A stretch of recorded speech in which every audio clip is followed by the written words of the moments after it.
नमस्कार दोस्तों, आज यूपीपीसीएस के लिए 80 से 90 करंट अफेयर्स का ये रहेगा। यूपीपीसीएस और आरओ, यूपीपीसीएस 2024 और आरओ के लिए महत्वपूर्ण करंट अफेयर्स दिया जा रहा है आप लोगों को। देखिए, पहला क्वेश्चन होगा, निम्नलिखित में का सही मिलान करें। क्या है? मुख्यमंत्री हैं मध्य प्रदेश, राजस्थान, तेलंगाना। आप जानते हैं मध्य प्रदेश का भजन लाल शर्मा है, राजस्थान की मोहन यादव। आप लोग रोक के देखिएगा। तेलंगाना का अनुमलाई रेवत रेड्डी है। इसका आंसर कौन हो जाएगा? बी हो जाएगा। पहला के बी मोहन यादव, मध्य प्रदेश का मोहन यादव हो जाएगा। भजन लाल शर्मा हो जाएगा राजस्थान का, तेलंगाना का ही हो जाएगा। तो आप लोग देख लीजिएगा। भजन लाल शर्मा राजस्थान के नए मुख्यमंत्री बने हैं। कुल सीटों का 230 था, इसमें 230 सीट था, इसमें दिखा दे रहा हूँ। मोहन यादव मध्य प्रदेश के मुख्यमंत्री बने। कुल विधानसभा सीटों 200 सीट में से अनुमुला रेड्डी तेलंगाना के मुख्यमंत्री बने हैं, 119 सीट है। अन्य चुनाव देखिए, मिजोरम लालतू मोहन ने नए मुख्यमंत्री के रूप में शपथ ली है। कुल विधानसभा सीटें 40 यहाँ। छत्तीसगढ़ के विष्णुदेव साई नए मुख्यमंत्री बने। छत्तीसगढ़ में कौन बने हैं? विष्णुदेव साई। यहाँ कुल कितना सीटें? 90 सीटें हैं, 90 सीटें। दूसरा क्वेश्चन देख लीजिए आप लोग।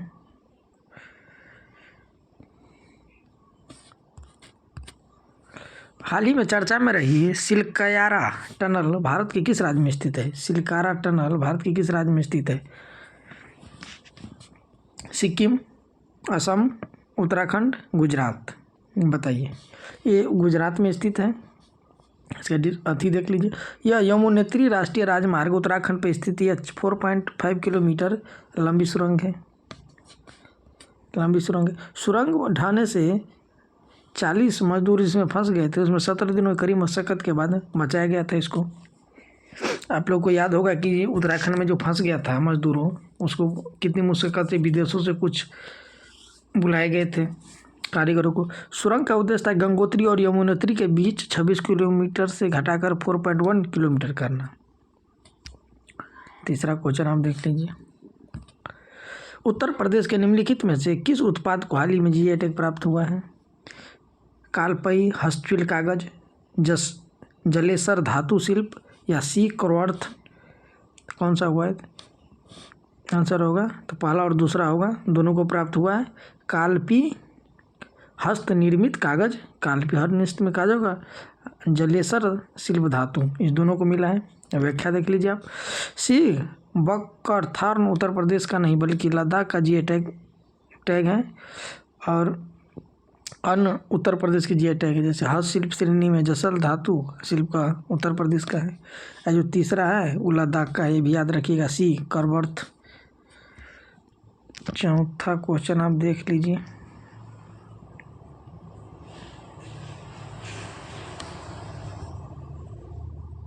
चौथा क्वेश्चन, हाल ही में संसद द्वारा पारित नारी शक्ति वंदन अधिनियम संसद और राज्य विधानसभाओं में महिलाओं के 33% आरक्षण प्राप्त करता है। इनमें से किस अनुच्छेद के तहत सूर्यास्त प्रावधान है? अनुच्छेद 334 से, अनुच्छेद 332 से, अनुच्छेद 330 से, अनुच्छेद 377। अनुच्छेद 334 से होगा। व्याख्या आप देख लीजिए। नारी शक्ति वंदन अधिनियम संसद और राज्य विधानसभाओं में महिलाओं को 33% आरक्षण प्रदान करता है, जिसके तहत 3 नए अनुच्छेद शामिल किए गए हैं। अनुच्छेद 330 से 332 से लोकसभा और राज्यसभाओं में आरक्षण प्राप्त करता है। अनुच्छेद 334A में सूर्यास्त प्रावधान शामिल है, यानी 15 साल बाद आरक्षण धीरे धीरे खत्म हो जाएगा। आरक्षण धीरे धीरे खत्म हो जाएगा। पांचवा क्वेश्चन आप देख लीजिए। निम्नलिखित में से कौन सी सही सुमेलित नहीं है? दंड प्रक्रिया संहिता 1973, भारतीय दंड संहिता 1960, भारतीय साक्ष्य अधिनियम 1923, दहेज निषेध अधिनियम 1961। इसमें से तीसरा सुमेलित नहीं, भारतीय साक्ष्य अधिनियम 1923। केंद्र सरकार ने देश के आपराधिक न्याय प्रणाली में आमूल परिवर्तन के लिए 3 नए विधेयक पेश किए हैं। अमूल चूक होगा। भारतीय न्याय संहिता विधेयक 356 धाराएं भारतीय संहिता 1860 की जगह लेगा। भारतीय नागरिक सुरक्षा संहिता विधेयक 533 धाराएं आपराधिक प्रक्रिया संहिता 1973 की जगह लेगा। भारत साक्ष्य विधेयक 170 धाराएं भारतीय साक्ष्य अधिनियम 1872 की जगह लेगा। छठा क्वेश्चन आप देख लेंगे। हाल ही में मणिपुर उच्च न्यायालय द्वारा राज्य सरकार को किस आदिवासी समुदाय को अनुसूचित जनजाति का दर्जा निर्देश के बाद वहां हिंसा भड़क उठी थी? आप लोग को याद होगा दोस्तों, जो मणिपुर में जो हिंसा भड़की थी, किसके लिए भड़की थी? तो नागा, मेतई, कुकी, चिरू। तो मेतई जाति को दिया था अनुसूचित जनजाति, जो कुकी जनजाति थे वो नहीं चाहते थे कि मेतई जनजाति को अनुसूचित जनजाति का दर्जा मिले, जिसका आंसर सी होगा। हाल ही में मणिपुर में हिंसा भड़क उठी क्योंकि मणिपुर उच्च न्यायालय ने राज्य सरकार को मेतई आदिवासी समुदाय को अनुसूचित जाति का दर्जा देने के निर्देश दिया।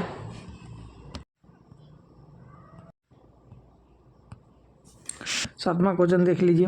निम्नलिखित में कौन सा दिल्ली में हाल ही में गठित राष्ट्रीय राजधानी सिविल सेवा प्राधिकरण के सदस्य होंगे? दिल्ली के राज्यपाल होंगे, दिल्ली के मुख्यमंत्री होंगे, दिल्ली के मुख्य सचिव होंगे, दिल्ली के प्रधान गृह सचिव होंगे। कोड में देखिए, पहला, दूसरा, तीसरा, दूसरा, तीसरा, चौथा, पहला, तीसरा, चौथा, उपयुक्त में से सभी। सी होगा दोस्तों, दूसरा, तीसरा, चौथा। आंसर सी होगा, दूसरा, तीसरा और चौथा होगा आंसर इसका। व्याख्या देख लीजिए आप।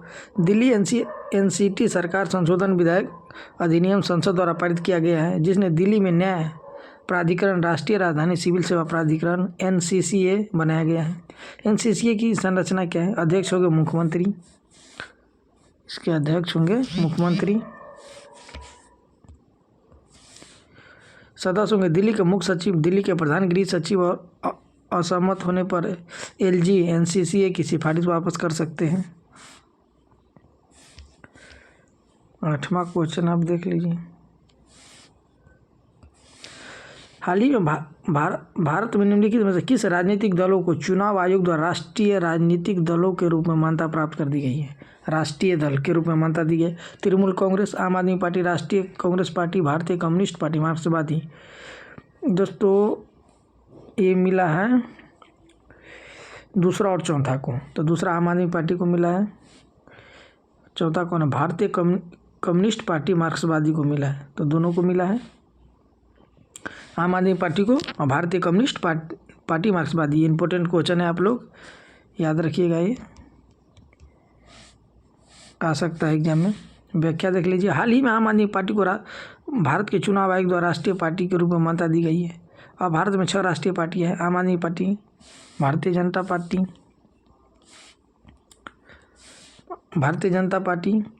भारतीय राष्ट्रीय कांग्रेस, बहुजन समाज पार्टी, भारतीय कम्युनिस्ट पार्टी मार्क्सवादी, जिसको अभी आपको बताया हूँ, नेशनल पीपुल्स पार्टी। इतने 6 पार्टियां हैं जिसको राष्ट्रीय पार्टी का दर्जा दिया गया है, याद रखिएगा आप लोग।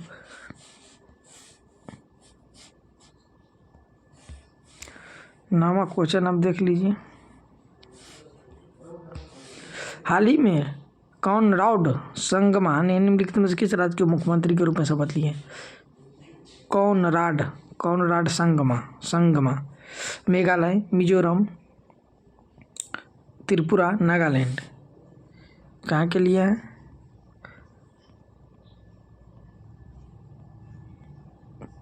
तो ये होगा, देख लीजिए आप लोग। 7वां जो आता है इसको कॉनराड संगमा ने लगातार दूसरे कार्यकाल के मेघालय के मुख्यमंत्री के शपथ में रूप में लिया है। 7वां जो आता है उसको कॉनराड संगमा ने मुख्यमंत्री बने हैं मेघालय के। उसके बाद देख लीजिए,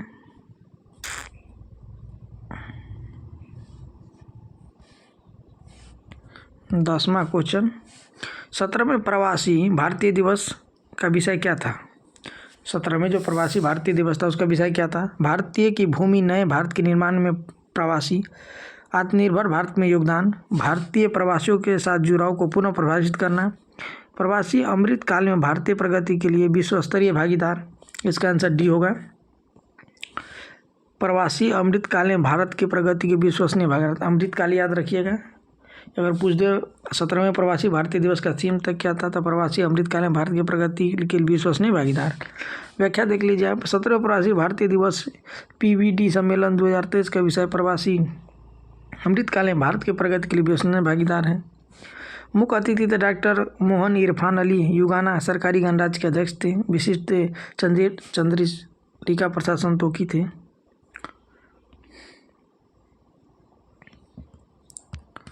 हाल ही में PM जन मन खबरों में था, यह योजना के है कल्याण के लिए, किसके कल्याण के लिए भाई?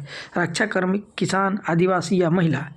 ये आदिवासी की रक्षा के लिए दोस्तों। हाल ही में 11वां क्वेश्चन है, हाल ही में PM जन मन खबरों में था, यह योजना किसके लिए? आदिवासी के लिए। PM जन मन योजना की शुरुआत भारत के प्रधानमंत्री झारखंड के खट्टू जिले से जनजातीय गौरव दिवस 15 नवंबर 2023 को शुरू किया। यह एक सरकारी योजना है जिसका उद्देश्य आदिवासी समुदाय को मुख्य धारा में लाना। यह योजना केंद्र और राज्य सरकार के योगदान के साथ 24,104 करोड़ रुपए के कुल परिव्यय के साथ शुरू की गई है। 12 नंबर क्वेश्चन आप देख लीजिए। निम्नलिखित में कौन सा देश विश्व खाद्य कांग्रेस 2023 में भागीदार देश था? Japan, Singapore, UAE, Netherlands? D होगा नीदरलैंड। विश्व खाद्य कांग्रेस कार्यक्रम 5 नवंबर 2023 को भारत के मंडपम प्रगति मैदान नई दिल्ली में शुरू हुआ था। जब दोस्तों G20 हो रहा था उसी समय का ये न्यूज है। जो मंडपम बनाया गया था G20 में ही। आयोजक थे खाद्य प्रसंस्करण उद्योग मंत्रालय। साझेदार देश ने नीदरलैंड। इन्वेंट फोकस देश था जापान। 14 नंबर क्वेश्चन, PM यशस्वी योजना से संबंधित निम्नलिखित में से कौन सा कथन सही है? इसका कार्यान्वयन गृह मंत्रालय द्वारा किया जाएगा। छात्रवृत्ति केवल भारत में अध्ययन के लिए उपलब्ध होगी। केवल अल्पसंख्यक छात्रों को छात्रवृत्ति प्रदान की जाएगा। यह केंद्र नियोजित योजना है। इसका आंसर बी होगा। छात्रवृत्ति केवल भारत में अध्ययन के लिए उपलब्ध होगी। व्याख्या देख लीजिए। PM यशस्वी OBC और अन्य के लिए यंग अचीवर स्कॉलरशिप अवार्ड योजना है। लॉन्च 2024 में की गई है। यह OBC, EBC और DANT के शीर्ष स्कूल शिक्षा प्रदान करने के लिए केंद्रीय क्षेत्र के लिए योजना है। इस छात्रवृत्ति परीक्षा में 9वीं से 12वीं तक के सभी छात्र भाग ले सकते हैं। OBC आर्थिक रूप से पिछड़े वर्ग, EBC और मुक्त खानाबदोश आर्थिक खानाबदोश और जनजाति DNT के लिए भी अम्ब्रेला योजना है। 15 नंबर क्वेश्चन आप देख लीजिए। इसके बाद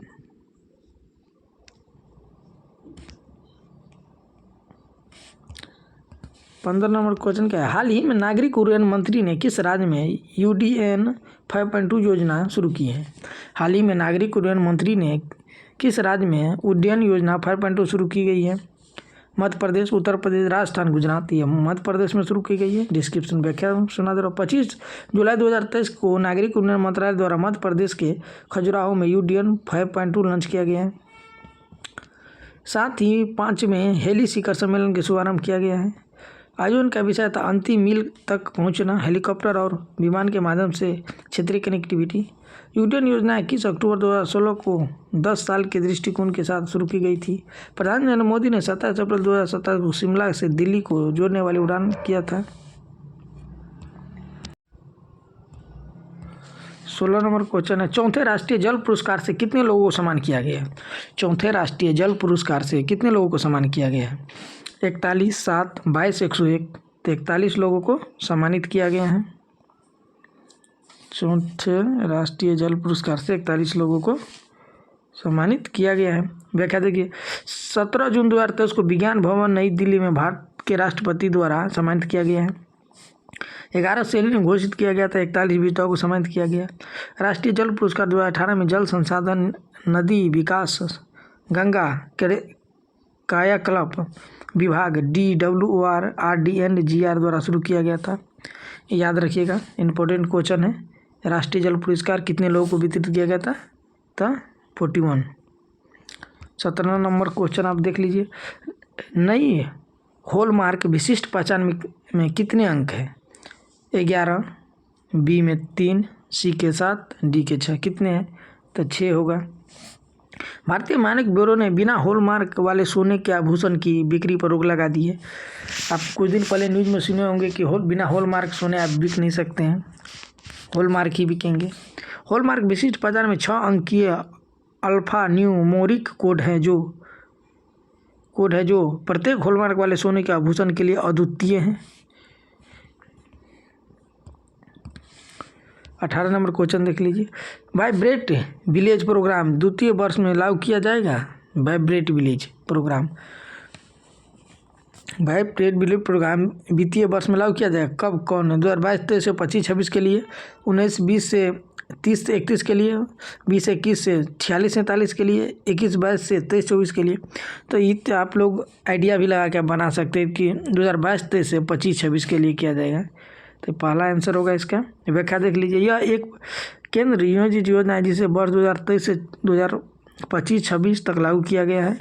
यह कार्यक्रम देश की उत्तरी भूमि सीमा अरुणाचल प्रदेश, सिक्किम, उत्तराखंड, हिमाचल प्रदेश केंद्र शासित प्रदेशों में लागू किया जाएगा।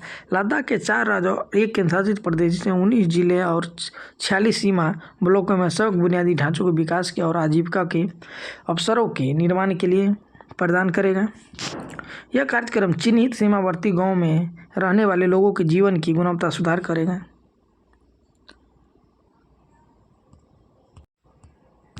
19 नंबर क्वेश्चन देख लीजिए। G20 शिखर सम्मेलन का विषय क्या था? ये भी इम्पोर्टेंट क्वेश्चन है। एक पृथ्वी, एक परिवार, एक भविष्य। पहला होगा एक साथ मजबूती से उभरे समृद्धि की ओर, कभी सभी के लिए 21वीं सदी के अवसरों का समझना। तो पहला होगा एक पृथ्वी, एक परिवार, एक भविष्य। यही तो है दुनिया में, एक पृथ्वी है, एक परिवार होना चाहिए और एक भविष्य होनी चाहिए। तो पहला आंसर होगा इसका। देख लीजिए। G20 शिखर सम्मेलन का 18वां संस्करण था, 2023 में नई दिल्ली में आयोजित हुआ। थीम तो एक पृथ्वी, एक परिवार और एक भविष्य था। दोस्तों अगर वीडियो अच्छा लगे आप लोगों को तो सब्सक्राइब कीजिएगा प्लीज़, दोस्तों में शेयर कीजिएगा, क्योंकि वीडियो बनाने में बहुत मेहनत लगती है दोस्तों, तो इतना तो करते आप लोग जाइएगा प्लीज़। 20वां क्वेश्चन देख लीजिए। हाल ही में कौन सा देश चंद्रमा के दक्षिणी ध्रुव पर चंद्र मिशन लॉन्च करने वाला पहला देश बन गया है? यूए, जापान, रूस, भारत। तो आपको पता ही होगा भारत होगा। चंद्रयान 3 14 जुलाई 2023 को इसरो द्वारा सतीश धवन अंतरिक्ष केंद्र हरिश्चंद्र पर लॉन्च किया गया था। ये भी याद रखिएगा दोस्तों, क्वेश्चन बन सकता है कि कितने तारीख को लॉन्च किया गया था। तो 14 जुलाई को किया गया था और सतीश धवन से किया गया अंतरिक्ष केंद्र से श्रीहरिकोटा, तो याद होगा आप। मिशन का विक्रम लैंडर 23 अगस्त 2023 को चंद्रमा के दक्षिणी ध्रुव पर उतरा था। ये भी याद रखिएगा, दक्षिणी ध्रुव, ऐसे नहीं कि उत्तरी ध्रुव आप मार दीजिएगा। इसके साथ ही भारत चंद्रमा के दक्षिणी ध्रुव पर उतरने वाला पहला देश बन गया है। 21 नंबर क्वेश्चन आप देख लीजिए। निम्नलिखित में से किस नृत्य शैली को हाल ही में अमूर्त संस्कृति विरासत में शामिल किया गया है? गरबा, बिहू, कथक, काजरी। गरबा दोस्तों, गरबा को कर दिया गया है, अब जानते हैं गरबा। इसका व्याख्या देख लीजिए। हाल ही में यूनेस्को ने गरबा को भारत का 15वीं संस्कृति वस्तु के रूप में अमूर्त संस्कृति की सूची में शामिल कर दिया गया है। इसका निर्णय बोत्सवाना के कासाबे में आयोजित अंतर्राष्ट्रीय समिति के 18वें सत्र के दौरान किया गया। गरबा गुजरात के लोक नृत्य रूप में है। कहाँ का है? गुजरात का लोक नृत्य है। अब 22 नंबर क्वेश्चन देख लीजिए। 7वीं इंडिया ग्लोबल कांग्रेस 2023 का थीम क्या था? 7वीं इंडिया ग्लोबल 23 का थीम क्या था? वैश्विक डिजिटल नवाचार, वसुधैव कुटुंबकम, नया डिजिटल यूनिवर्स, लोक गृह समृद्धि। तो वैश्विक डिजिटल नवाचार था, याद रखिएगा। ये होगा आंसर का, वैश्विक डिजिटल नवाचार। व्याख्या देख लीजिए। इंडिया ग्लोबल कांग्रेस 7वां संस्करण 27 अक्टूबर 2023 को नई दिल्ली के भारत मंडलम में आयोजित किया गया था। इस वर्ष की थीम था ग्लोबल डिजिटल इनोवेशन। कार्यक्रम के दौरान प्रधानमंत्री ने देश भर के स्थानों को शिक्षित करने के लिए 100 5G यूज केस लैब्स को पुरस्कृत किया था। 23 नंबर क्वेश्चन आप देख लीजिए। हाल ही में भारत के प्रधानमंत्री ने किस शहर में भारत की पहली रैपिड रेल प्रणाली की उद्घाटन किया है? गोरखपुर, मथुरा, गाजियाबाद, वाराणसी। तो इसका होगा गाजियाबाद। गाजियाबाद में रैपिड रेल प्रणाली का उद्घाटन किया है? व्याख्या देख लीजिए। प्रधानमंत्री ने 20 अक्टूबर 2023 को उत्तर प्रदेश के गाजियाबाद में साहिबाबाद रैपिड एक्स स्टेशन पर Delhi Ghaziabad Meerut RRTS corridor 17 kilometre की प्राथमिकता वाले रेलखंड का उद्घाटन किया है।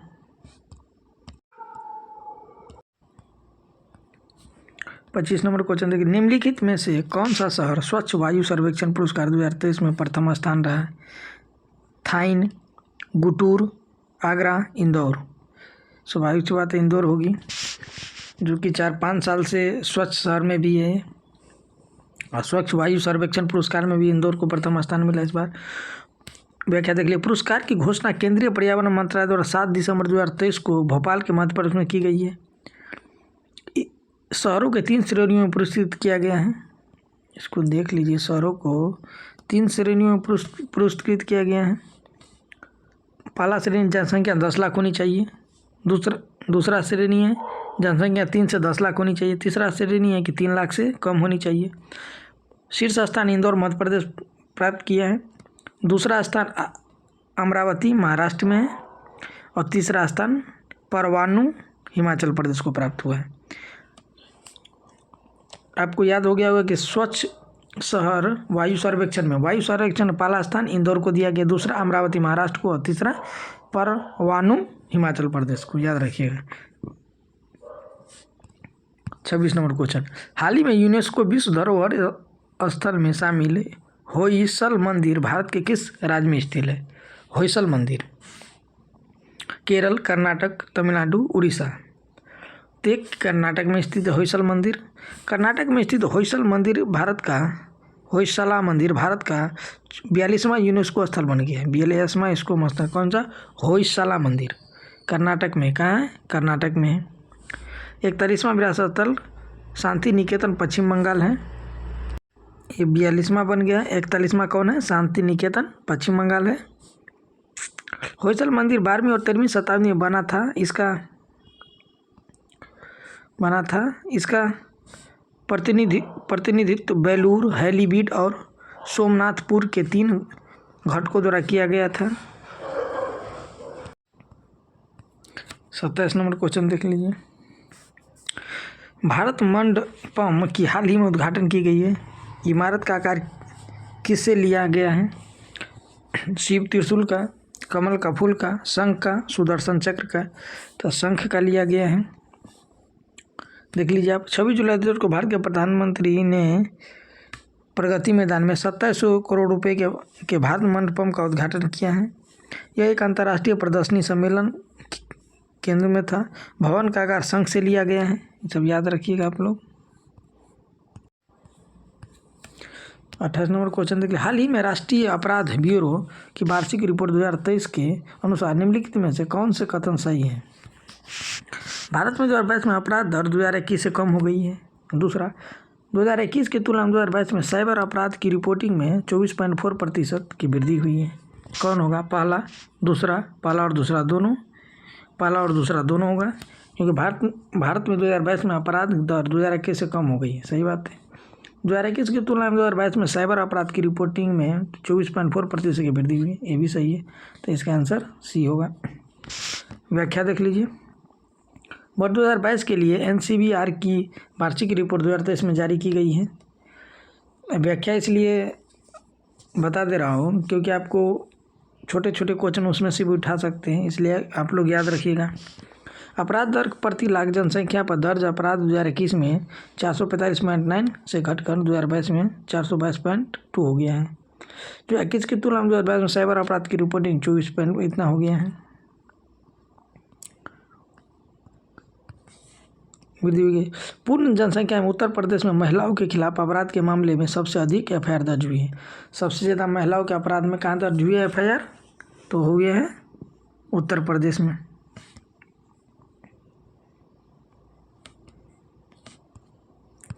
उनतीस नंबर क्वेश्चन देख लीजिए।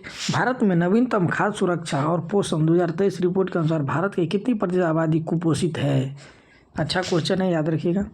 21.3%, 74.7%, 66.5%, 16.6%। 16.6% भारत में आज भी आबादी कुपोषित है, याद रखिएगा। 2023 की रिपोर्ट खाद्य सुरक्षा पोषण 2023 की रिपोर्ट के अनुसार 16.6% आबादी आज भी।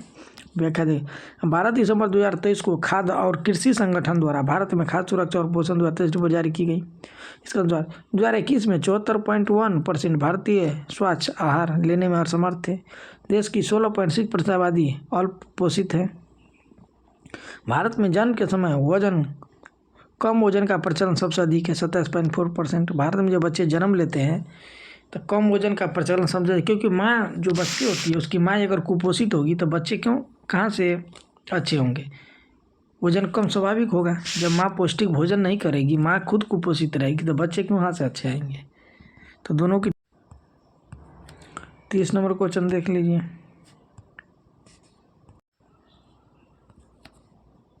30 नंबर क्वेश्चन, WHO ने किस वर्ष तक मलेरिया की घटनाओं और मृत्यु दर को 75% तक कम करने का लक्ष्य रखा है। WHO ने मलेरिया को मृत्यु दर को 75% तक कम करने का लक्ष्य कब तक रखा है? 2025, 2030, 2070, 50। ये होगा 2025 तक। WHO का लक्ष्य 2025 में मलेरिया की घटनाओं को मृत्यु दर को 75% और 2030 में 90% कम करना है। दोस्तों ये भी याद रखिएगा, 2025 में 75% कम करने का लक्ष्य है, लेकिन 2030 में 90% है। WHO ने 20 मलेरिया रिपोर्ट 2023 जारी किया है। रिपोर्ट के अनुसार 2000 और 2019 के बीच वैश्विक स्तर पर मलेरिया के मामलों की संख्या 243 मिलियन से बढ़कर 233 मिलियन हो गई है। कितने मतलब स्पीड से बढ़ रही है।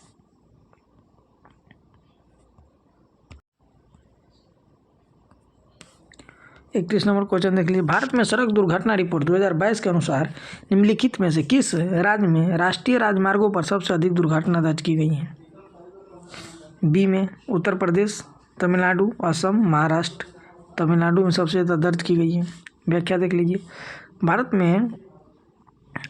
में सड़क दुर्घटना वार्षिक रिपोर्ट 2022 सड़क परिवहन और राजमार्ग मंत्रालय ने 31 अक्टूबर 2023 को प्रकाशित की गई है। भारत में 2022 में कुल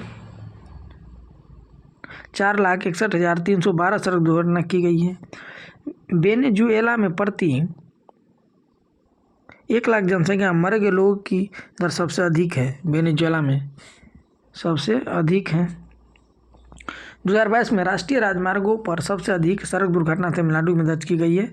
उत्तर प्रदेश में सड़क दुर्घटनाओं के कारण सबसे अधिक मौतें हुई हैं। उत्तर प्रदेश में सबसे अधिक मौत हुई है। 32 नंबर क्वेश्चन आप देख लीजिए। निम्नलिखित में से किस संगठन ने इंडिया एजिंग रिपोर्ट 2023 जारी की है?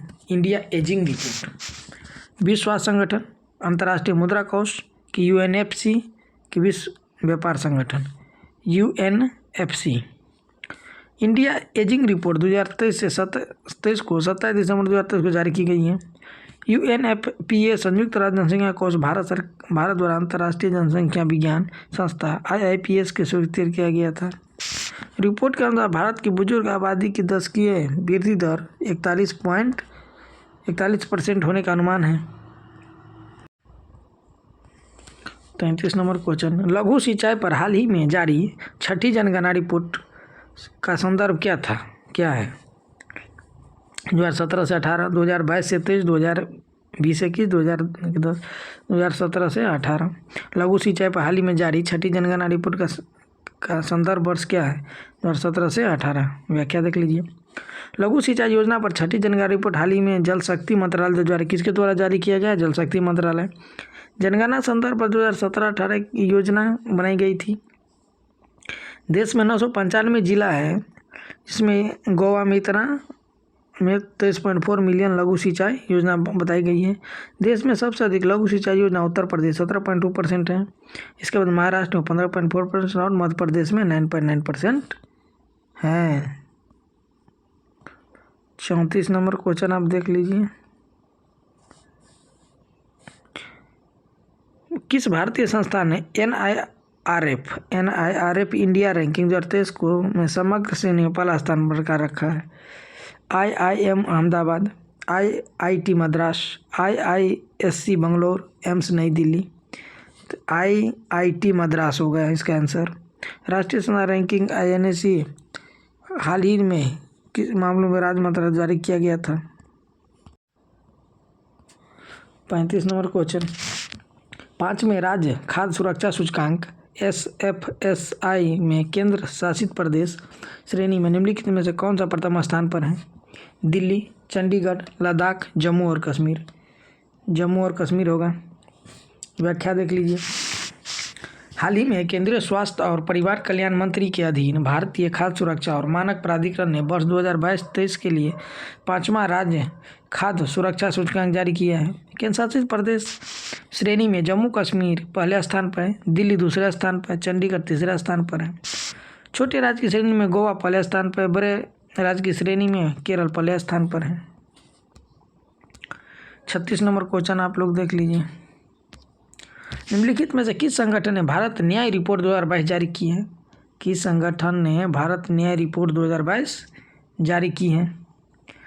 Tata trust, Adani group, LNDT, Reliance. तो टाटा ट्रस्ट द्वारा जारी किया गया है। किस भारत न्याय रिपोर्ट टाटा ट्रस्ट द्वारा जारी की व्याख्या देख ली। टाटा ट्रस्ट द्वारा हाल ही में इंडिया जस्टिस रिपोर्ट 2023 जारी की गई है। रिपोर्ट विभिन्न संकेतों के आधार पर राज्य के पुलिस बलों को रैंकिंग करती है। इसका पहला प्रकाशन वर्ष 2019 में हुआ था। बड़े राज्यों में कर्नाटक पहले स्थान पर और छोटे पैमाने की श्रेणी में सिक्किम दूसरे स्थान पर है। 37 नंबर क्वेश्चन आप लोग देख लीजिए।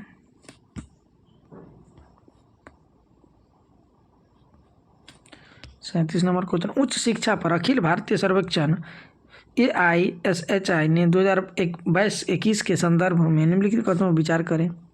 2019 के तुलना में उच्च शिक्षा में कुल नामांकन बढ़कर लगभग 4.13 करोड़ हो गया है।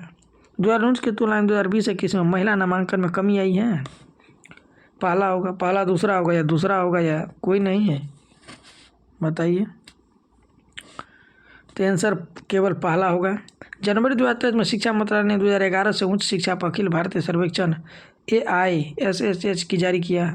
उच्च शिक्षा में कुल नामांकन 2019-20 में 3.85 करोड़ से बढ़कर 2020-21 में लगभग 4.13 करोड़ हो गया है। 38 नंबर क्वेश्चन देख लीजिए।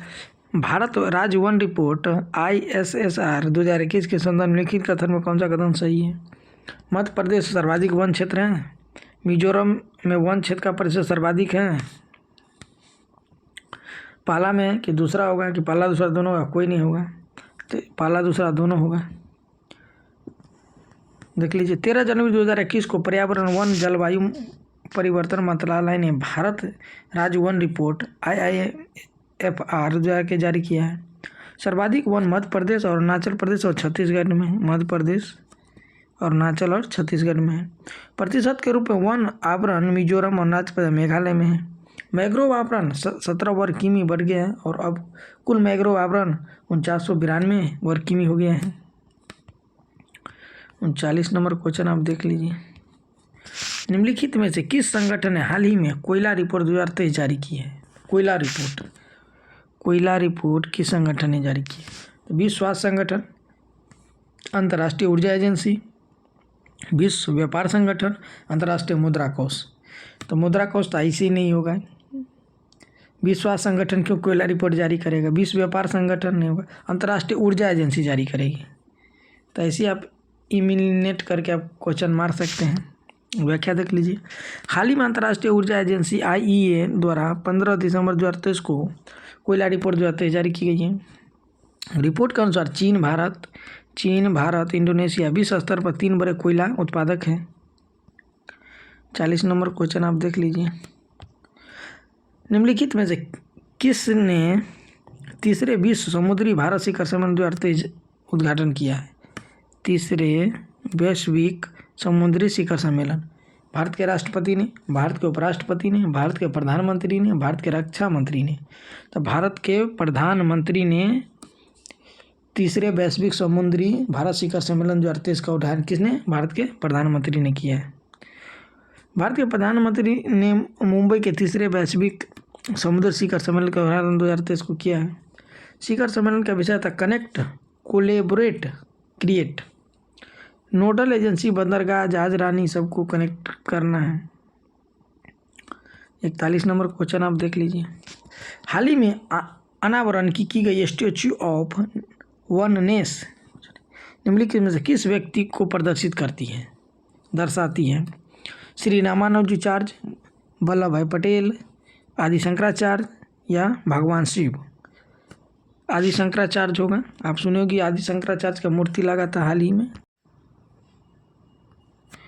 आप लोग सुने होंगे हाल ही में आदि शंकराचार्य का मूर्ति, तो ये होगा आंसर। मध्य प्रदेश के मुख्यमंत्री शिवराज सिंह चौहान ने 21 सितंबर 2023 को ओकेश्वर में आदि शंकराचार्य के 108 फीट स्टैच्यू का अनावरण किया था। 42 नंबर क्वेश्चन देख लीजिए। निम्नलिखित में से कौन सा B.R. अम्बेडकर का दाह संस्कार स्थल है? B.R. अम्बेडकर बाबा साहेब का दाह संस्कार स्थल है। बाबा साहेब का दाह संस्कार स्थल है जन्मभूमि, दीक्षा भूमि, चैत्य भूमि, महापरिनिर्वाण भूमि? तो बी होगा चैत्य भूमि। अप्रैल 2023 को बाबा साहेब अम्बेडकर की जीवन से जुड़े प्रमुख स्थलों की यात्रा के लिए भारत यात्रा ट्रेन को हरी झंडी दिखाई गई है। इसमें किया गया है कि बाबा साहेब का जो जीवन चरित्र है उसको उसके लिए ट्रेन दी गई है कि लोग आसानी से पहुंच बना सकें और उसका दर्शन कर सकें। जन्मभूमि महू था बाबा साहेब का, जो मध्य प्रदेश में है महू। जन्म स्थान महापरिनिर्वाण भूमि दिल्ली है, दिल्ली में इनकी मृत्यु हुई थी। निधन चैत्य भूमि मुंबई। दाह संस्कार का स्थल दीक्षा भूमि नागपुर और बौद्ध धर्म अपनाया था लास्ट में इसने, तो आप लोग देख लीजिएगा। 43 नंबर क्वेश्चन। हाल ही में नीति आयोग और भारत में संयुक्त राष्ट्र ने किस अवधि के लिए संयुक्त राष्ट्र सतत विकास सहयोग ढांचे पर हस्ताक्षर किए हैं? 2023 से 30, 2023 से 50, 2023 से 25, 2023 से 27? आंसर डी होगा 2023 से 27। 16 जून 2023 को नीति आयोग और भारत में संयुक्त राष्ट्र ने 2023 से 27 की अवधि के लिए संयुक्त राष्ट्र सतत विकास सहयोग ढांचे का हस्ताक्षर किए हैं। 44 नंबर क्वेश्चन आप लोग देख लीजिए। हाल ही में किस मंत्रालय के सहयोग से पुणे के सशस्त्र बल मेडिकल कॉलेज में टेलीमानस सेल की स्थापना की गई है? टेलीमानस, पुणे के सशस्त्र बल मेडिकल कॉलेज में टेलीमानस सेल की स्थापना की गई है। केंद्रीय गृह मंत्रालय द्वारा, केंद्रीय स्वास्थ्य मंत्रालय द्वारा, जल शक्ति मंत्रालय या पर्यावरण मंत्रालय? तो इसके में केंद्रीय स्वास्थ्य मंत्रालय द्वारा किया गया। व्याख्या देख लीजिए। व्याख्या 1 दिसंबर 2023 को केंद्रीय स्वास्थ्य मंत्रालय के सहयोग से पुणे में सशस्त्र बल मेडिकल कॉलेज की एक समर्पित टेलीमानस सेल का उद्घाटन किया गया है। 45 नंबर क्वेश्चन देख लीजिए। हाल ही में देश में 5वीं अंतर्राष्ट्रीय सौर संगठन क्षेत्रीय बैठक की मेजबानी कहाँ हुई है? हाल ही में किस देश ने 5वीं अंतर्राष्ट्रीय सौर संगठन क्षेत्रीय बैठक की मेजबानी की है? रवांडा, केन्या, तंजानिया, मिस्र? तो रवांडा होगा। रवांडा ने हाल ही में 5वीं अंतर्राष्ट्रीय सौर संगठन क्षेत्रीय बैठक की मेजबानी की है, याद रखिएगा। व्याख्या देख लीजिए। 5वीं अंतर्राष्ट्रीय सौर संगठन क्षेत्रीय बैठक हाल ही में 31 अगस्त 2023 को किंगाली रवांडा में की गई थी। किंगाली आप लोग को याद होगा। किंगाली कहाँ है? रवांडा में की गई थी। बैठक के दौरान सार्वभौमिक ऊर्जा पहुँच के लिए सौर ऊर्जा को रोड मैप शीर्षक वाली एक रिपोर्ट अनावरण किया गया है। 46 नंबर क्वेश्चन देख लीजिए।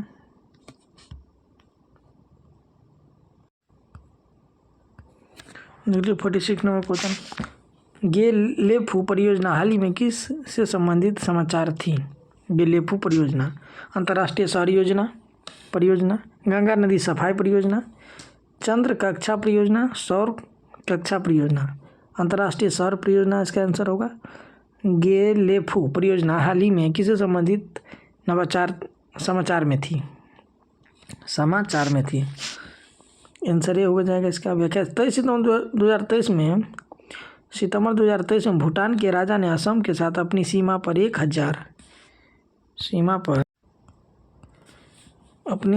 1000 वर्ग किमी से अधिक क्षेत्र में एक विशाल अंतर्राष्ट्रीय शहर बनाने की योजना बनाई है। घोषणा में जैसे गेलेफू परियोजना के रूप में जाना गया है। किसने बनाया? भूटान ने, याद रखिएगा। नवंबर 47वां क्वेश्चन। नवंबर 2023 में किस राज्य सरकार ने विशेष श्रेणी के दर्जा की मांग करते हुए एक वक्त प्रस्ताव किया है? बिहार ने किया।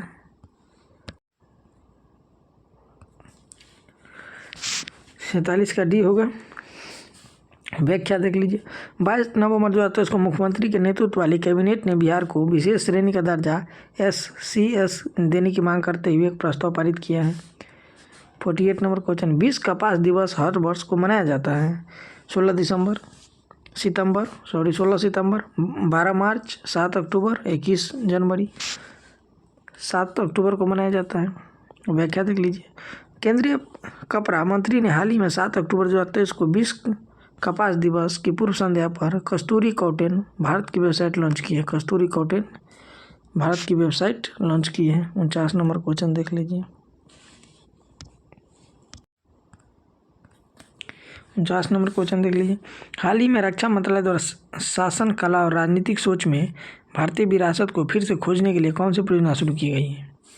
प्रोजेक्ट उद्धव, प्रोजेक्ट कुसुम, प्रोजेक्ट गदिशा, प्रोजेक्ट रक्षक। प्रोजेक्ट उद्धव शुरू किया गया है। व्याख्या देख लीजिए। रक्षा मंत्री ने हाल ही में भारतीय सैन्य विरासत महोत्सव के उद्घाटन के दौरान प्रोजेक्ट उद्धव लॉन्च किया है। प्रोजेक्ट 21 अक्टूबर 2023 को नई दिल्ली में मानेकशॉ सेंटर से लॉन्च किया गया है। भारतीय सेना और United service institute of India के संयुक्त सहयोग से लॉन्च किया गया है। 50 नंबर क्वेश्चन आप देख लीजिए। भारतीय पुरातत्व सर्वेक्षण द्वारा शुरू की गई विरासत 2.0 को किस दृष्टि से अपनाया गया है? नया भारत, समृद्ध भारत, वसुधैव कुटुंबकम, विकसित और सुरक्षित भारत, विरासत भी का विकास। आंसर डी होगा, विरासत भी विकास। आंसर डी होगा, विरासत भी विकास भी। देख लीजिए व्याख्या। 4 सितंबर 2023 को समवेत ऑडिटोरियम IGNCA नई दिल्ली में भारतीय पुरातत्व सर्वेक्षण द्वारा एडॉप्ट ए हेरिटेज 2.0 लॉन्च किया गया है। यह पहला विरासत भी। 51 नंबर क्वेश्चन देख लीजिए। काला सागर अनाज पहल किस देश के बीच शुरू की गई है? तुर्की और अमेरिका, स्पेन और ग्रीस, रूस और यूक्रेन, भारत और ऑस्ट्रेलिया। सी होगा, रूस और यूक्रेन। काला सागर अनाज परियोजना 2022 में रूस और यूक्रेन के बीच अस्तित्व में आई है। इसे तुर्की और संयुक्त राष्ट्र ने तोड़ दिया। कृषि निर्यात के लिए काला सागर में रूस की नौसैनिक नाकाबंदी को कम करने के लिए 52 हाल ही में क्षेत्रीय सहयोग एवं एकता सम्मेलन किस संगठन द्वारा आयोजित की गई है? विश्वास संगठन, एशिया विकास बैंक, राष्ट्र का राष्ट्रमंडल, विश्व आर्थिक मंच। आंसर बी होगा। व्याख्या। हाल ही में भारत ने 5 से 7 सितंबर 2023 को जॉर्जिया के त्बिलिसी में एशिया विकास बैंक द्वारा आयोजित 2023 क्षेत्रीय सहयोग और एकीकरण सम्मेलन में अपना PM गतिशक्ति राष्ट्रीय मास्टर प्लान प्रस्तुत किया। 53 नंबर क्वेश्चन। हाल ही में आयुष्मान भारत स्वास्थ्य और कल्याण केंद्रों को के रूप में पुनः ब्रांड किया गया है। आयुष्मान आरोग्य मंदिर, आयुष्मान प्रमाण, सार्वजनिक हिताय, आयुष्मान सारथी।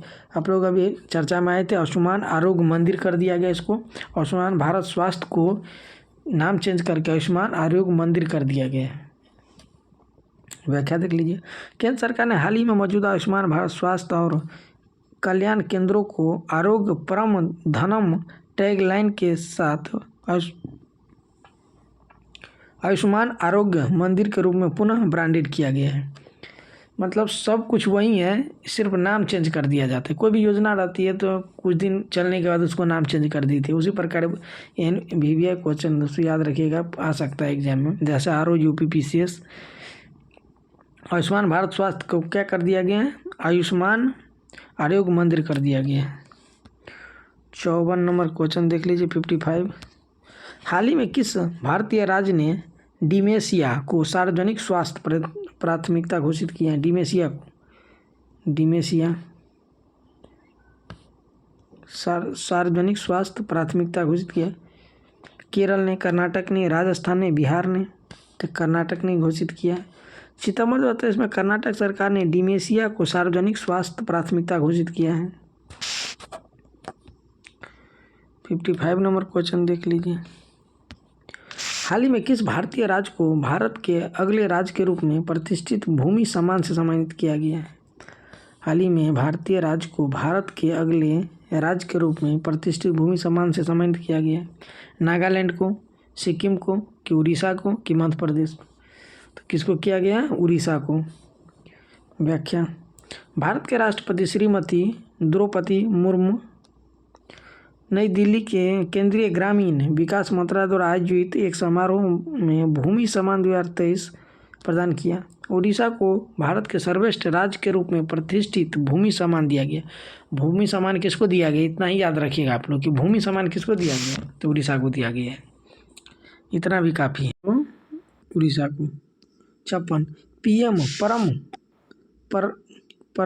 पीएम प्रणाम योजना घोषणा के किस केंद्रीय बजट में की गई है? 2022 से 21 में, 2023 में, कि 2021-22 में, कि 2023-24 में? 2023-24 में की गई है। डी आंसर होगा। व्याख्या देख लीजिए। आर्थिक मामलों की कैबिनेट कमेटी ने पीएम प्रणाम योजना को मंजूरी दी है। इसकी घोषणा केंद्रीय बजट 2023-24 में की गई थी। यह योजना टिकाऊ कृषि को बढ़ावा और रासायनिक उर्वरक पर निर्भरता को कम करने की दिशा में कदम रखेगा। 57 नंबर क्वेश्चन। हाल ही में किस कंपनी ने देश का पहला ग्रीन हाइड्रोजन सम्मेलन ऑपरेशन शुरू किया है? ग्रीन हाइड्रोजन सम्मेलन ऑपरेशन किया है किस कंपनी द्वारा? NTPC, HDC, NHPC, REC? NTPC द्वारा किया गया है। व्याख्या देख लीजिए। हाल ही में राज्य के अस्तित्व वाली बिजली कंपनी एनटीपीसी लिमिटेड ने सूरत के गुजरात में देश की पहली हरित हाइड्रोजन सम्मिलित परियोजना शुरू की है। 58 नंबर क्वेश्चन। कौन सा भारतीय राज्य भारत का पहला पूर्णतः ई शासित राज्य बन गया है? कौन सा भारतीय राज्य भारत का पहला पूर्णतः ई शासित राज्य बन गया? उत्तर प्रदेश, तेलंगाना, केरल, पंजाब? दोस्तों केरल बन गया ई शासित राज्य। पहला ई शासित राज्य बन गया है तो केरल बन गया। व्याख्या। केरल ने भारत का पहला पूर्ण ई गवर्नेंस राज्य बनने का गौरव हासिल किया है। किसने किया है? केरल ने। 59 नंबर क्वेश्चन। हाल ही में निम्नलिखित में से किस मंत्रालय ने मेरी लाइफ मोबाइल एप्लीकेशन लॉन्च किया है? किस मंत्रालय ने? मेरी लाइफ। गृह मंत्रालय, पर्यावरण और वन जलवायु परिवर्तन मंत्रालय, रक्षा मंत्रालय, विदेश मंत्रालय? तो पर्यावरण, वन और जलवायु मंत्रालय ने पर्यावरण, वन और जलवायु परिवर्तन मंत्रालय ने किया है। व्याख्या देख लीजिए। हाल ही में पर्यावरण, वन और जलवायु परिवर्तन मंत्रालय ने 5 जून विश्व पर्यावरण दिवस पर जलवायु परिवर्तन के लिए युवाओं की कार्रवाई को प्रेरित करने के लिए मेरी लाइफ नामक एक मोबाइल एप्लीकेशन लॉन्च किया है। 60 नंबर क्वेश्चन। हाल ही में किस शहर ने अखिल भारतीय पीठासीन अधिकारी सम्मेलन की मेजबानी की है? किस शहर ने? पीठासीन। हाल ही में किस शहर ने अखिल भारतीय पीठासीन अधिकारी सम्मेलन की मेजबानी की? भोपाल, कोचीन, शिमला, जयपुर? तो जयपुर ने किया है, याद रखिएगा। व्याख्या। अखिल भारतीय पीठासीन अधिकारी का सम्मेलन 11 जनवरी 2023 को जयपुर राजस्थान में आयोजित हुआ था। सम्मेलन की अध्यक्षता लोकसभा अध्यक्ष ओम बिरला ने किया था। 61 नंबर क्वेश्चन।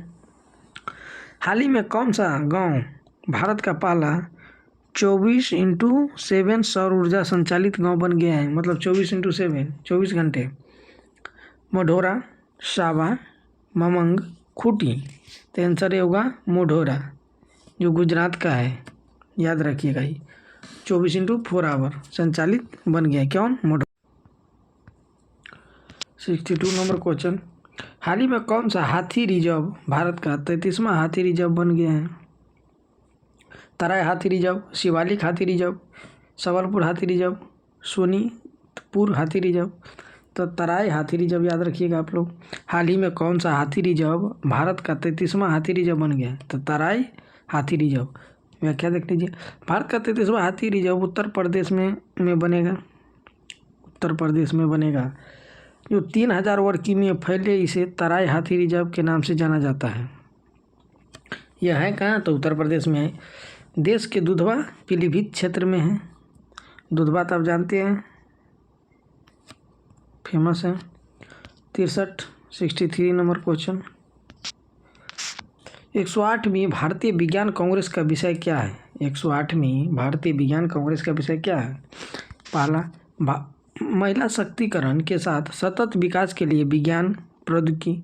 बी, विज्ञान और प्रौद्योगिकी ग्रामीण विकास। सी नंबर, भविष्य का भारत विज्ञान और प्रौद्योगिकी। डी, विज्ञान और प्रौद्योगिकी के माध्यम से वंचित तक पहुंचाना। तो इसका आंसर ये होगा, महिला सशक्तिकरण के साथ सतत विकास के लिए विज्ञान और प्रौद्योगिकी, ये आंसर हो जाएगा। व्याख्या देख लीजिए। 108वीं भारतीय विज्ञान कांग्रेस 3 से 7 जनवरी 2023 को राष्ट्रसंत तुकादोजी महाराज नागपुर विश्वविद्यालय नागपुर महाराष्ट्र में आयोजित हुई। थीम 2023 महिला सशक्तिकरण के साथ सतत विकास के लिए विज्ञान और प्रौद्योगिकी होगा। 64 नंबर क्वेश्चन। तमिलनाडु के केले के किस किस्म को हाल ही में जीआई टैग दिया है? केला का एक नया किस्म था तमिलनाडु में, उसको जीआई टैग दिया था। वो किस्म का क्या नाम है? देखिए, पहला कावेरी कलिक पूर्वा, मेटी केला, रस्थली। क्या नाम है इसका? तो इसका नाम है मेटी केला। बी, व्याख्या देख लीजिए। तमिलनाडु के कन्याकुमारी जिले के मूल निवासी मेटी केले की किस्म को भौगोलिक जीआई टैग प्रदान कर दिया गया है।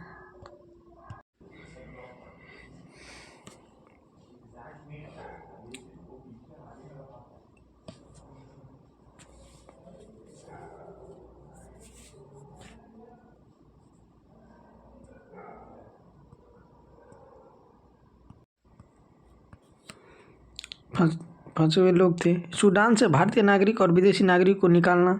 डी में बाढ़ प्रभावित केरल में अधिकारियों की मदद के लिए था। आंसर हो जाएगा ये म्यांमार में जो सहायता के लिए बचाया गया था। व्याख्या देख लीजिए। मई 2023 में भारत सरकार ने म्यांमार में लोगों को मानवीय सहायता प्रदान करने के लिए ऑपरेशन करुणा शुरू किया था, जो चक्रवात मोचा से तबाह हुआ था। म्यांमार के लिए याद रखिएगा, ऑपरेशन करुणा किसके लिए था? तो चक्रवात के लिए मानवीय सहायता के लिए प्रदान किया था, चक्रवात मोचा। 67 number question. हाल ही में किस कंपनी ने दुनिया का पहला नैनो डीएपी तरल उर्वरक लॉन्च किया है? नैनो डीएपी किसने? तो इफ्को, अंदानी ने, कि क्रीडा ने, एफएओ ने? तो में इफ्को ने। व्याख्या देख लीजिए। केंद्रीय गृह और सहकारिता मंत्री अमित शाह ने इफ्को द्वारा नाइट्रोजन और फास्फोरस युक्त दुनिया का पहला तरल नैनो डीएपी संयंत्र लॉन्च किया है। 68 नंबर क्वेश्चन देख लीजिए। हाल ही में भारत सरकार ने किस शहर में पहली जल मेट्रो का उद्घाटन किया? याद रखिएगा, एक बार बीपीएससी में क्वेश्चन आ चुका है, वीवीआई क्वेश्चन है, ये बीपीएससी में पूछ चुका है। हाल ही में भारत सरकार ने किस शहर में पहली जल मेट्रो का शुभारंभ किया गया? कोलकाता, कोचीन, कटक, बालाघाट? तो कोची में, कहाँ है? केरल के अंदर है। हाल ही में भारत सरकार ने किस शहर में पहली जल मेट्रो का शुभारंभ किया है? एक जल मेट्रो कोलकाता में भी शुरू किया गया, तो क्वेश्चन पे भी डिपेंड करेगा कि क्या पूछ रहा है, उसी हिसाब से आप आंसर दीजिएगा। 25 अप्रैल 2023 को पीएम नरेंद्र मोदी ने कोची में जल मेट्रो कॉर्पोरेशन लिमिटेड द्वारा भारत की पहली जल मेट्रो के पहले चरण को हरी झंडी दिखाई थी। 69 नंबर क्वेश्चन। हाल ही में वाटर विजन @2047 पहला सम्मेलन किस भारतीय राज्य में आयोजित किया गया था? Water vision Madhya Pradesh, Maharashtra, Kerala? ये होगा मध्य प्रदेश। वाटर विजन क्या है? Water vision. व्याख्या देख लीजिए। हाल ही में वाटर विजन @2047 पर पहला अखिल भारतीय वार्षिक राज्य मंत्रियों का सम्मेलन भोपाल मध्य प्रदेश में किया गया था। इसका आयोजन जल शक्ति मंत्रालय द्वारा किया गया था।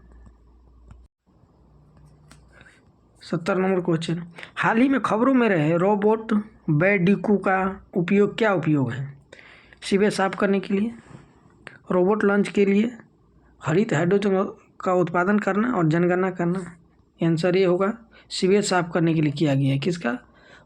Robot Bandicoot.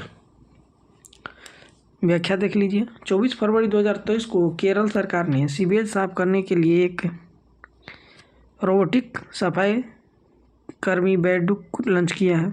केरल अपने सभी चालू में मेन होलों को साफ करने के लिए रोबोटिक तकनीक का उपयोग करने वाला पहला राज्य बन गया है।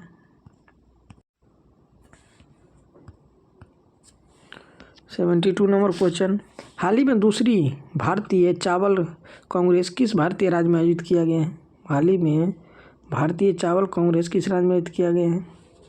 उड़ीसा, पश्चिम बंगाल, आंध्र प्रदेश, उत्तर प्रदेश। आंसर होगा उड़ीसा। द्वितीय भारतीय चावल कांग्रेस का उद्घाटन 11 फरवरी को INSAR राष्ट्रीय चावल अनुसंधान कटक उड़ीसा में भारत के राष्ट्रपति द्वारा किया गया है। चावल अनुसंधान कटक में, आप लोग जानते होंगे उड़ीसा के कटक में है। इसका थीम क्या था? तो चावल अनुसंधान में परिवर्तन, हालिया वैज्ञानिक विकास और वैश्विक खाद्य संकट। दोस्तों, आप लोग वीडियो को सब्सक्राइब नहीं करते हैं और शेयर कीजिए अपने दोस्तों में प्लीज़। अगर वीडियो अच्छा लगता है तो कम से कम सब्सक्राइब तो कर दीजिए कि मुझे भी पढ़ाने में अच्छा लगे। आप लोग सब्सक्राइब ही नहीं कर रहे हैं, शेयर तो करते जाइए, कम से कम इतना तो कर दीजिए। 73 नंबर क्वेश्चन, किस भारतीय शहर में WHO global centre for traditional medicine की स्थापना की गई है? किस भारतीय शहर में WHO global centre for traditional medicine की स्थापना की गई है? जामनगर, मुंबई, अहमदाबाद, रुद्रपुर। तो आंसर ये होगा जामनगर। व्याख्या, WHO global centre for traditional medicine की स्थापना जामनगर में की गई। जामनगर कहाँ है? गुजरात में है, यहाँ लिखा हुआ भी है। 74 नंबर क्वेश्चन, भारत सरकार ने हाल ही में किस कंपनी को नवरत्न कंपनी का दर्जा दिया है? नवरत्न कंपनी का दर्जा दिया है। तो भारतीय ग्रामीण विद्युत निगम को दिया है, कि पावर फाइनेंस कॉर्पोरेशन को दिया है, कि रेल निगम लिमिटेड को दिया है, कि भारत हेवी इलेक्ट्रिक लिमिटेड को दिया है? तो भारत विकास निगम लिमिटेड को दिया गया है। सी आंसर होगा। रेल विकास निगम लिमिटेड को दिया है। व्याख्या देख लीजिए,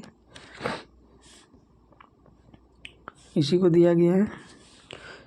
व्याख्या, मई 2023 में रेल मंत्रालय ने CPSA रेल निगम लिमिटेड को नवरत्न कंपनी का दर्जा दिया गया है और भारत में 14 नवरत्न कंपनियां।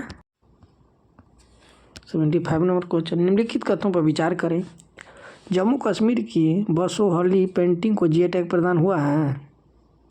यह पहली बार है कि जम्मू कश्मीर को हस्तशिल्प के लिए GI टैग मिला है। दोनों में से कौन होगा? ऑप्शन सुन लीजिए। पहला, केवल दूसरा, पहला और दूसरा दोनों, कोई नहीं। तो पहला और दूसरा दोनों आंसर होगा, क्योंकि इस दोनों को दिया गया है। पहला और दूसरा दोनों आंसर होगा, दोनों को दिया गया है। जम्मू कश्मीर। व्याख्या, जम्मू कश्मीर के कठुआ जिले की बसोहली पेंटिंग है। कठुआ जिला है जम्मू कश्मीर में, वहाँ की बसोहली पेंटिंग को GI टैग प्रदान हुआ है और यह पहली बार है कि जम्मू कश्मीर का हस्तशिल्प को GI टैग मिला है।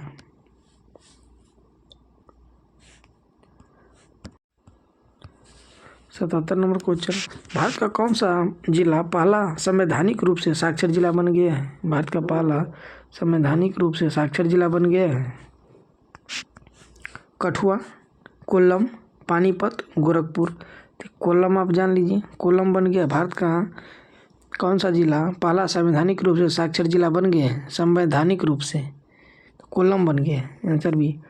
जनवरी 2023 में कोल्लम केरल राज्य का पहला संविधान साक्षर जिला बन गया था। कोल्लम, याद रखिएगा, ये भी इम्पोर्टेंट क्वेश्चन है, एग्जाम में आ सकता है। विश्व का पहला 200 मीटर बांस क्रेस बैरियर कौन सा है? विश्व का पहला 200 मीटर बांस क्रेस बैरियर कौन सा है? बाहुबली, मिताक्षरा, बंदीकूट, कौंडिंग कैब। बाहुबली होगा। ये क्या है, व्याख्या देख लीजिए। दुनिया का पहला 200 मीटर लंबा बांस क्रैश बैरियर बाहुबली महाराष्ट्र के विदर्भ क्षेत्र में स्थापित किया गया है। विदर्भ क्षेत्र में बानी बड़ौदा राजमार्ग या बैरियर क्रैश लगाया गया है। 69 नंबर क्वेश्चन देख लीजिए। भारत का कौन सा वन्यजीव अभ्यारण्य भारत का 53वां टाइगर रिजर्व बन गया है? भारत का कौन सा वन्यजीव अभ्यारण्य भारत का 53वां टाइगर रिजर्व बन गया है? बोरी वन्यजीव अभ्यारण्य, रानीपुर वन्यजीव अभ्यारण्य की राष्ट्रीय चंबल अभ्यारण्य, कतनी या घाट वन्यजीव अभ्यारण्य? तो बी हो जाएगा रानीपुर वन्यजीव अभ्यारण्य हो जाएगा। क्वेश्चन क्या था, भारत का कौन सा वन्यजीव अभ्यारण्य भारत का 53वां टाइगर रिजर्व बन जाएगा? 53वां, याद रखिएगा रानीपुर वन्यजीव अभ्यारण्य होगा। व्याख्या, इसलिए व्याख्या भी बोलते जा रहा हूँ कि आपको याद रहे, आंसर बी होगा कि व्याख्या में कुछ पॉइंट निकल के आएगा जो एग्जाम में वहाँ से भी क्वेश्चन उठा सकता है। 2022 में रानीपुर वन्यजीव अभ्यारण्य उत्तर प्रदेश को भारत का 53वां बाघ अभ्यारण्य और राज्य का तीसरा बाघ अभ्यारण्य घोषित किया गया है। 80 नंबर क्वेश्चन, विश्व की सबसे लंबी नदी यात्रा के रूप में किसे जाना जाता है? विश्व की सबसे लंबी नदी यात्रा के रूप में किसे जाना जाता है? थेम्स रॉयल, गंगा विलास, ग्रीन हैरियर, ब्रह्मोस। गंगा विलास दोस्तों, अभी उत्तर प्रदेश से यह शुरू होकर गंगा विलास क्रूज जो गई थी असम के डिब्रूगढ़ होते हुए ये बांग्लादेश में भी गई थी। तो ये सबसे लंबा क्रूज मिसाइल था। व्याख्या देख लीजिए, ये भी क्वेश्चन इंपॉर्टेंट है। MV गंगा विलास दुनिया का सबसे लंबा मोटर वेसल MV क्रूज 51 दिनों की यात्रा जो वाराणसी से डिब्रूगढ़ असम तक और 32 किलोमीटर की यात्रा तय करता है। वाराणसी से कहाँ गई थी? असम के डिब्रूगढ़, 32 किलोमीटर यात्रा ये तय की थी। जो यूपी होते हुए बिहार पहुंची थी, बिहार से बंगाली ऐसे घूमते घूमते फिर ये असम के वाराणसी से डिब्रूगढ़ तक गई थी।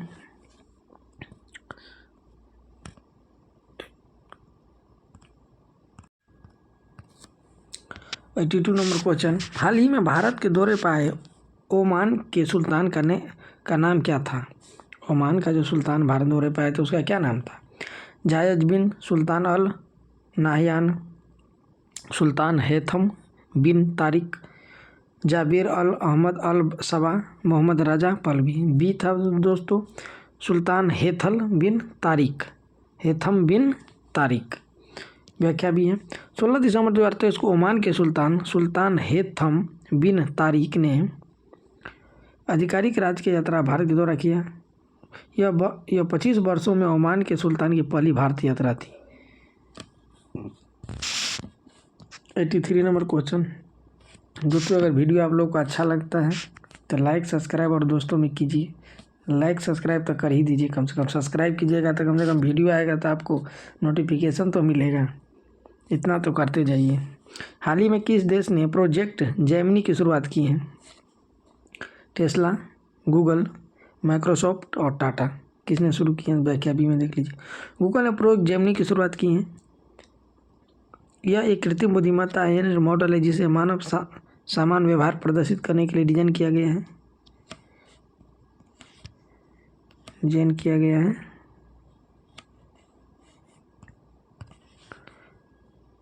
यह प्रोजेक्ट भारत सहित 170 से अधिक देशों में उपलब्ध है। 84 नंबर क्वेश्चन देख लीजिए। हाल ही में किस देश ने चौथी पीढ़ी का परमाणु संयंत्र शुरू किया है? चौथी पीढ़ी का परमाणु संयंत्र शुरू किया है, कौन सा देश है? इटली, फ्रांस, जापान, चीन। तो चीन ने किया है। चौथी पीढ़ी का परमाणु संयंत्र चीन ने शुरू किया है। व्याख्या देख लीजिए। चीन ने पूर्वी शेडोंग प्रांत में सिदाओवन संयंत्र में पहली बार चौथी पीढ़ी का परमाणु संयंत्र का लॉन्च किया है।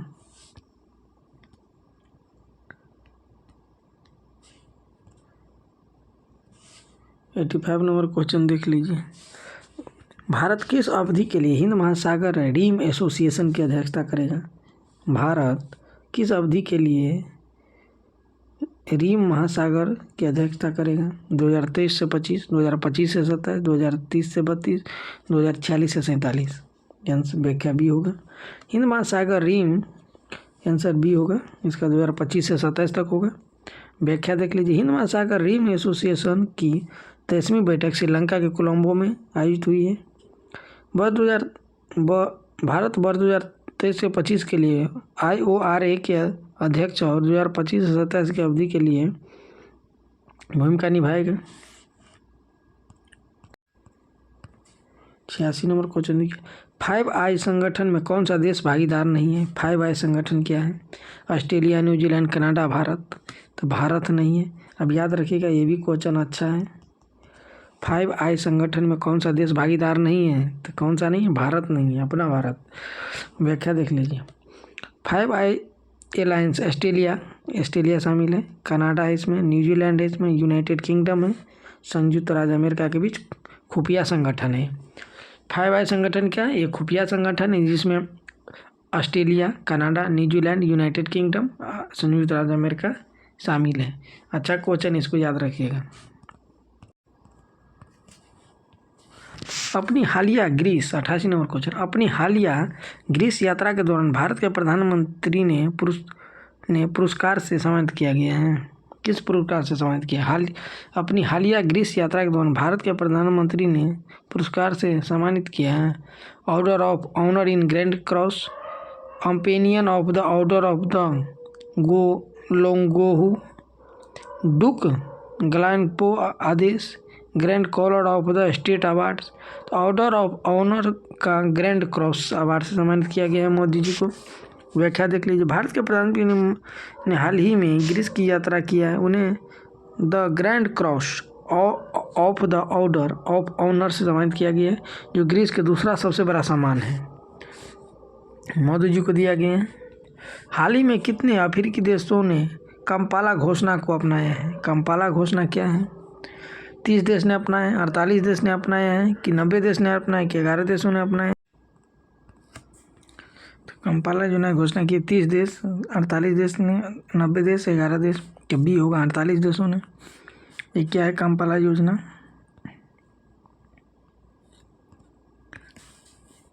व्याख्या देख लीजिए। 89 कुल 48 अफ्रीकी देश अब महाद्वीप में मानव गतिशीलता और जलवायु परिवर्तन संबंध को संबोधित करने के लिए कंपाला घोषणा अपनाने की सहमत हुई है। इसकी सह मेजबानी केन्या और युगांडा सरकार ने की थी। दोस्तों, इसी तरह के आपको अगर वीडियो का सीरीज चाहिए करंट अफेयर्स का, तो ज़रूर कमेंट कीजिए। अच्छा लगे तो सब्सक्राइब भी कीजिए, दोस्तों में शेयर कीजिए। सब्सक्राइब कीजिएगा तभी तो आपके पास अगर वीडियो डालूंगा तो नोटिफिकेशन मिलेगा। और कमेंट ज़रूर कीजिए दोस्तों। अगर इस तरह के वीडियो चाहिए, आप जिस भी करंट अफेयर्स का वीडियो आपको चाहिए वीडियो फॉर्मेट में, तो आप ज़रूर कमेंट कीजिए, आपको वीडियो मिलेगा। 90 नंबर क्वेश्चन दोस्तों, 20 का पहला आर्टिफिशियल इंटेलिजेंस सुरक्षा शिखर सम्मेलन 2023 कहाँ स्थित? बैचलर्स पार्क में आयोजित किया गया है। न्यूयॉर्क में, लंदन में, पेरिस में, एम्स्टर्डम में। तो 20 के अंदर होगा लंदन। व्याख्या देख लीजिए। 20 का पहला आर्टिफिशियल इंटेलिजेंस सुरक्षा वैश्विक शिखर सम्मेलन 102 नवंबर को यूके के बैलेचले पार्क में आयोजित किया गया है।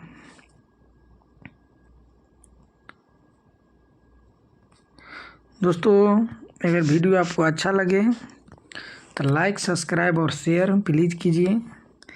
और सब्सक्राइब करने से दोस्तों हुआ कि आपके पास जब भी वीडियो डलाएगा तो आपको नोटिफिकेशन मिल जाएगी। इसलिए आप लोग लाइक, सब्सक्राइब और शेयर